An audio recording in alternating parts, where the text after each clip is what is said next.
Hello everyone. तो इस video में हम करने वाले हैं क्लास 9th बायोलॉजी का chapter number fundamental unit of life cell के बारे में। और इस वीडियो के बाद आपको पता चल जाएगा कि सेल क्या होता है, मल्टी सेलुलर ऑर्गेनिज्म क्या होते हैं, यूनिसेलुलर ऑर्गेनिज्म क्या होते हैं, प्रोकैरियोट्स क्या होते हैं, यूकैरियोट्स क्या होते हैं, सेल का आखिर डिस्कवरी कैसे हुआ, ये सारा कुछ इस वीडियो में आपको पता चल जाएगा। बहुत ही साधारण लैंग्वेज में बहुत ही आसानी से हम लोग इस चैप्टर को समझने वाले हैं। और ये हमारा लेक्चर नंबर 1 होने वाला है इस चैप्टर का। तो बहुत ही डिटेल में पढ़ेंगे और बहुत ही आसान शब्दों में समझेंगे कि आखिर ये सेल होता क्या है। तो आइए हम लोग वीडियो को शुरू करते हैं। तो ये हमारा लेक्चर 1 है, इसके बाद आपको लेक्चर नंबर 2 भी मिल जाएगा। तो देखिए, सबसे पहले हम बात करते हैं कि आखिर ये सेल क्या होता है। तो अगर सेल के बारे में बात करें तो देखिए, सबसे पहले आपको डिफिनेशन पता होना चाहिए अगर क्लास 9th में आप है तो, कि सेल आखिर होता क्या है। तो देखिए, it is basic structural and functional unit of living organism, यानी कि ये हमारा होता है बेसिक स्ट्रक्चरल और फंक्शनल यूनिट होता है किसका, तो जितने भी लिविंग ऑर्गेनिज्म है उनका। अब यहाँ पर एक वर्ड आया है स्ट्रक्चरल, क्या होता है।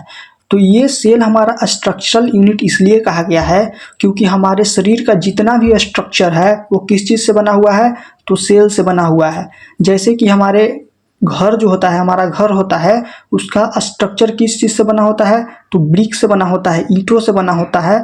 उसी तरह हमारे शरीर का जो स्ट्रक्चर है वो किस चीज़ से बना हुआ है, तो सेल से बना हुआ है। इसलिए इसको हम लोग स्ट्रक्चरल यूनिट कहते हैं।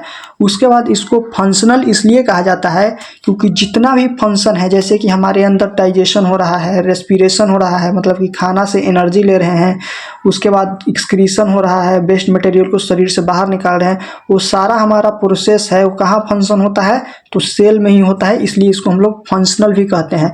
जैसे कि घर का फंक्शन क्या है, हमें धूप से बचाता है, मतलब कि बाहर से हमें बचाता है। उसी तरह जितना भी फंक्शन हमारे शरीर में हो रहा है वो कहाँ हो रहा है, सेल में हो रहा है। इसलिए हम लोग सेल को क्या कहते हैं, basic structural and functional unit of living organism, यानी कि जितने भी लिविंग ऑर्गेनिज्म है उसका बेसिक स्ट्रक्चरल और फंक्शनल यूनिट क्या है, तो सेल है। क्योंकि ये स्ट्रक्चर बनाता है, ये हमारे शरीर में फंक्शन करता है, इसलिए इसको हम लोग basic structural and functional unit of living organism कह देते हैं। नेक्स्ट देखिए, अब आता है दो चीज़, एक होता है यूनिसेलुलर ऑर्गेनिज्म और एक होता है मल्टी सेलुलर ऑर्गेनिज्म। आखिर यूनिसेलुलर ऑर्गेनिज्म क्या होते हैं और सेकंड हमारा मल्टी सेलुलर ऑर्गेनिज्म क्या होते हैं। तो सबसे पहले हम लोग यूनिसेलुलर के बारे में बात कर लेते हैं। देखिए, यूनि वर्ड आया है, यूनि का मतलब होता है एक, यूनि का मतलब कितना होता है, एक, और सेलुलर मतलब सेल, यानी एक सेल से जो ऑर्गेनिज्म बना होता है उसे हम यूनिसेलुलर ऑर्गेनिज्म कहते हैं। जैसे कि देखिए, डिफिनेशन भी लिखा गया है, ऑर्गेनिज्म कंजिस्ट ऑफ सिंगल, यानी एक cell are called unicellular organism, यानी ऐसे ऑर्गेनिज्म जो कि सिंगल सेल से बने होते हैं उन्हें हम यूनिसेलुलर ऑर्गेनिज्म कह देते हैं। जैसे कि एग्जाम्पल के बारे में बात करें तो आपने अमीबा का नाम सुना होगा। अमीबा हमारा एक यूनिसेलुलर ऑर्गेनिज्म होता है। वैसे ही हमारा पैरामीशियम एक होता है, वो भी एक यूनिसेलुलर ऑर्गेनिज्म होता है, क्योंकि ये हमारा जो ऑर्गेनिजम्स हैं ये एक सेल से सिर्फ बने होते हैं। कितने सेल का बना होता है, इसमें सिर्फ और सिर्फ एक ही सेल होते हैं, इसलिए हम इन्हें यूनिसेलुलर ऑर्गेनिज्म कह देते हैं। सेकंड हमारा है मल्टी सेलुलर ऑर्गेनिज्म। मल्टी मतलब क्या होता है, बहुत सारा, यानी अगर कोई ऑर्गेनिज्म बहुत सारा सेल से बना हुआ है तो उसे हम क्या कह देंगे, मल्टी सेलुलर ऑर्गेनिज्म कह देंगे। मल्टी मीन्स बहुत, सेलुलर मीन्स सेल, यानी बहुत सारा सेल से जो ऑर्गेनिज्म बना होता है उसे हम मल्टी सेलुलर ऑर्गेनिज्म कहते हैं। डेफिनेशन भी लिखा गया है, organism consist of collection of cell are called multi cellular organism, यानी वे ऑर्गेनिज्म जो बहुत सारे यानी कलेक्शन ऑफ सेल से बने हुए हैं उन्हें हम मल्टी सेलुलर ऑर्गेनिज्म कहेंगे। जैसे कि प्लांट हो गया, एनिमल्स हो गए, हम लोग खुद ह्यूमंस जितना भी हैं, कितने कौन से हैं, यूनिसेलर है या फिर से मल्टी सेलुलर हैं, तो हम लोग खुद मल्टी सेलुलर ऑर्गेनिज्म है क्योंकि हमें एक से ज़्यादा सेल से बने हुए हैं, इसलिए हम मल्टी सेलुलर ऑर्गेनिज्म होते हैं। कुत्ता हो गया, बिल्ली हो गया, सारा क्या है, तो मल्टी सेलुलर ऑर्गेनिज्म है। तो आप याद रखेंगे। नेक्स्ट बढ़ते हैं हम लोग आगे। अब यहाँ पर आप देखेंगे कि सेल का डिस्कवरी कैसे हुआ। अब यहाँ पर थोड़ा सा हम लोग बात करेंगे कि आखिर जो सेल है वो डिस्कवर कैसे हुआ था। तो सबसे पहला पॉइंट आप याद रखेंगे कि सेल को किसने डिस्कवर किया था, तो रॉबर्ट हुक ने सेल को डिस्कवर किया था। और कब किया था, तो 1665 में, यानी 1665 में रॉबर्ट हुक ने सेल का डिस्कवरी किया था, यानी कि खोज किया था। उन्हें बताए थे कि सबसे पहली बार कि कोई सेल भी हमारा होता है। देखिए कैसे किए थे, तो cell were first discovered by him, यानी सेल सबसे पहले किसके द्वारा डिस्कवर किया गया था, अगर क्वेश्चन आए तो रॉबर्ट हुक के द्वारा किया गया था। तो इन्होंने कैसे किया था, देखिए he observe the cells in a cork slice with the help of primitive microscope, यानी कि क्या किया था कि कॉर्क क्या होता है, लकड़ी का होता है, उसे हम एक कॉर्क कहते हैं। तो उन्होंने कॉर्क को क्या किया था कि कॉर्क को अपने प्रिमिटिव जो पुराना अपना माइक्रोस्कोप था वो खुद बनाए थे, उस माइक्रोस्कोप के नीचे रख के और उसमें देखने लगे। तो वो देखे कि जो माइक्रोस्कोप के अंदर देखे कि जो कॉर्क था यानी लकड़ी का जो टुकड़ा था उसमें ऐसे ऐसे छोटे डब्बे तरह का बना हुआ है, कंपार्टमेंट्स बना हुआ है। इन डब्बे को क्या कहते हैं, कंपार्टमेंट्स कहते हैं, यानी छोटे छोटे डब्बे बने हुए हैं। और जो डब्बे थे वो किस तरह के दिख रहे थे, जैसे कि हनी कॉम्ब होता है ना, मधुमक्खी का जो छत्ता होता है उस तरह का दिख रहा था। तो वहीं से इन्होंने इस छोटे छोटे डब्बे को क्या कह दिया, तो इन्होंने उन छोटे छोटे डब्बे को क्या नाम दे दिया, तो सेल नाम दे दिया। और वहीं से सेल के बारे में पता चला था कि सेल भी कोई चीज़ होता है। अब नेक्स्ट देखिए, और किसके मदद से वो देखे थे, तो प्रिमिटिव माइक्रोस्कोप से। माइक्रोस्कोप क्या होता है ये आगे हम लोग देखने वाले हैं, ऐसे यहाँ पर भी थोड़ा सा जान लेते हैं। कोई छोटा जो चीज़ है उसको अगर बड़ा करके हमें देखना होता है तो हम लोग माइक्रोस्कोप का यूज़ करते हैं उसको बड़ा करने के लिए, यानी बड़ा छोटे चीज़ को बड़ा देखने के लिए हम लोग माइक्रोस्कोप का यूज करते हैं। और कॉर्क के अंदर यानी कि एक लकड़ी का टुकड़ा था, उसके अंदर इन्होंने माइक्रोस्कोप से देखा तो छोटे छोटे डब्बे दिखाई दिया। और डब्बा किसकी तरह लग रहा था, तो हनीकॉम्ब यानी कि मधुमक्खी के छत्ते की तरह दिख रहा था। उसमें जो छोटे छोटे डब्बे थे उसी डिब्बे को इन्होंने क्या कह दिया, तो सेल कह दिया। और वहीं से सेल का डिस्कवरी हो गया। नेक्स्ट आता है देखिए क्या, तो रॉबर्ट ब्राउन ने 1831 में न्यूक्लियस का डिस्कवरी किया था। न्यूक्लियस क्या होता है, तो इसको हम लोग आगे डिटेल में पढ़ेंगे, लेकिन यहाँ पर भी थोड़ा सा जान लेते हैं। मान लीजिए हमारा सेल है, सेल के अंदर एक और होता है, ऑर्गेनेल इसको कहते हैं, यानी छोटा सा ऑर्गेन और होता है, इसको हम लोग न्यूक्लियस कहते हैं। ये हमारा सेल है और सेल के अंदर एक छोटा सा और स्ट्रक्चर है जिसे हम न्यूक्लियस कहते हैं। अब न्यूक्लियस को हम लोग ब्रेन ऑफ द सेल कहते हैं, क्योंकि सेल में क्या होगा क्या नहीं होगा कौन डिसाइड करता है, तो न्यूक्लियस डिसाइड करता है। जैसे हमारे घर में क्या होगा क्या नहीं होगा कौन डिसाइड करते हैं, पापा डिसाइड करते हैं, उसी तरह सेल के अंदर सेल का पापा कौन है, तो न्यूक्लियस होता है।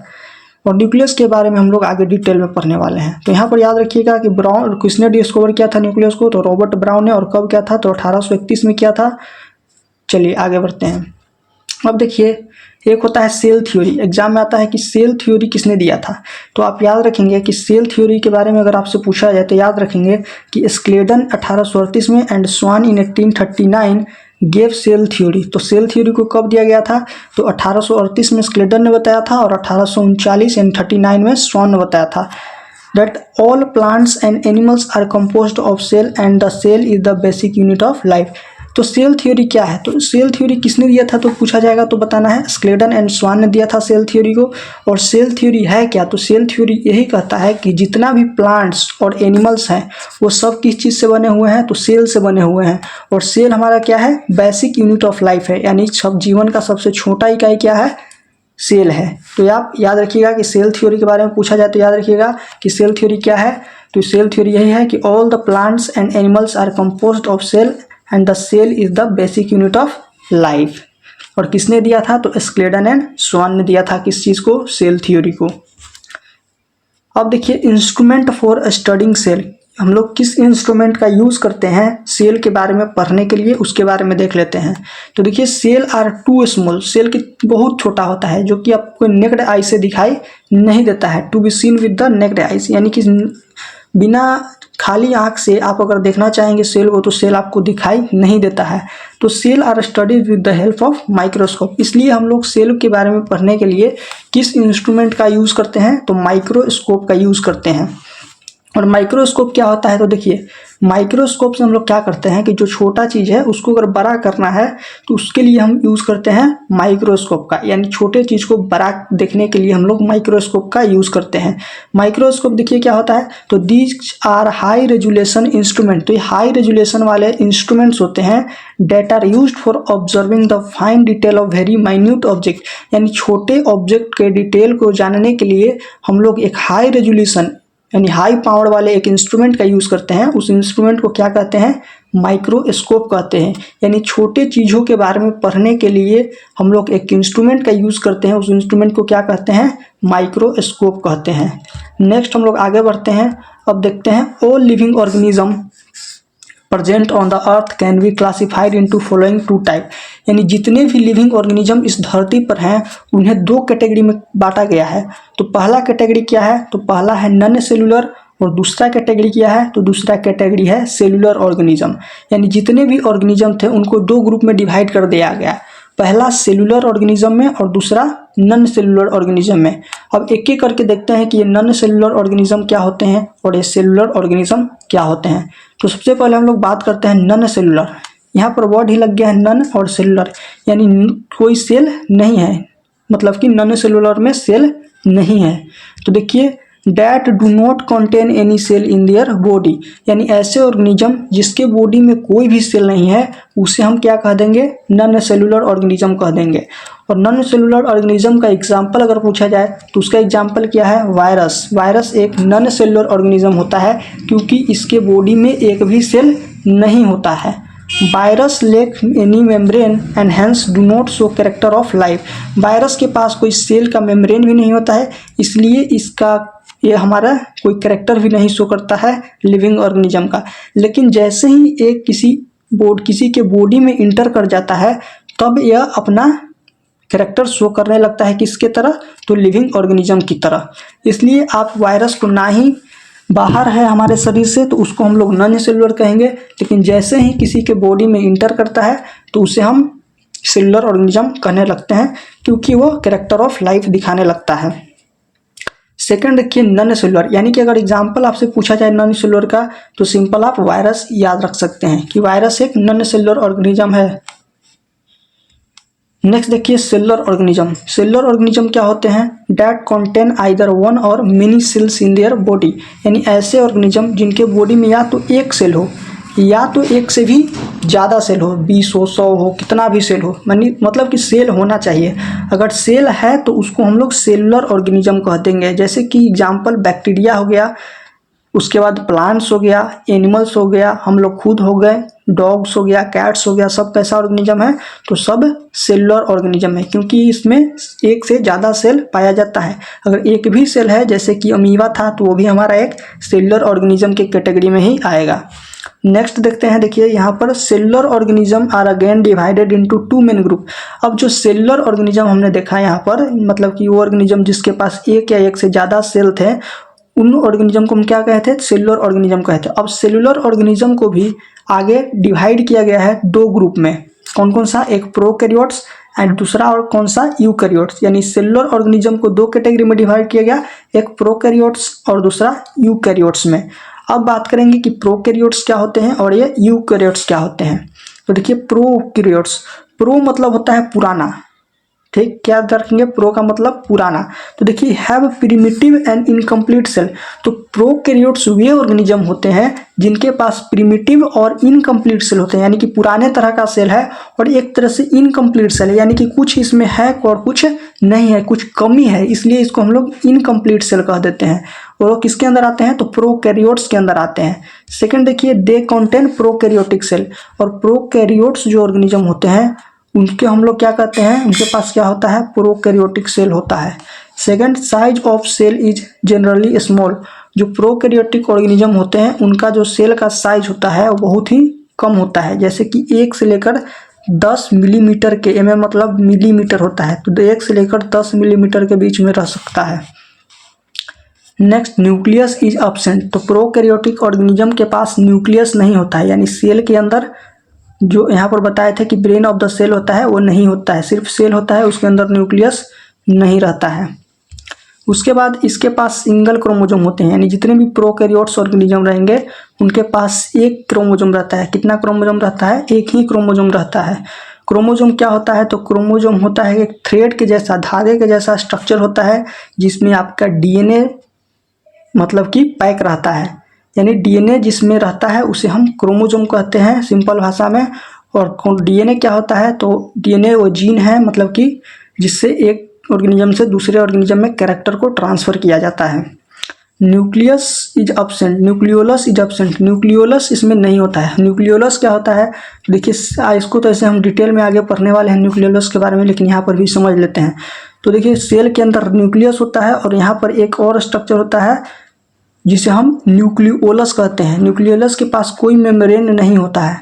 तो जो सेल के अंदर मतलब देखिए यहाँ पर जो सेल हुआ, सेल के अंदर न्यूक्लियस है और न्यूक्लियस के अंदर यहाँ एक स्ट्रक्चर होता है जिसे हम कहते हैं न्यूक्लियोलस, और इसमें मेम्ब्रेन नहीं होता है, यानी कि उसका दीवार नहीं होता है, वैसे ही पड़ा रहता है।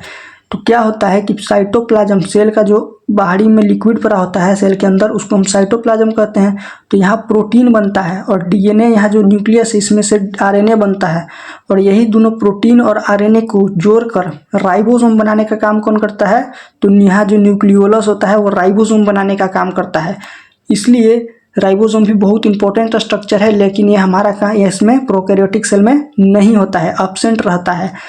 तो आप याद रखेंगे कि प्रोकैरियोट्स में राइबोसोम न्यूक्लियोलस क्या कर रहता है? एब्सेंट रहता है। तभी तो इसको इनकम्प्लीट कहा गया है, क्योंकि इसमें कुछ स्ट्रक्चर है और कुछ स्ट्रक्चर नहीं है।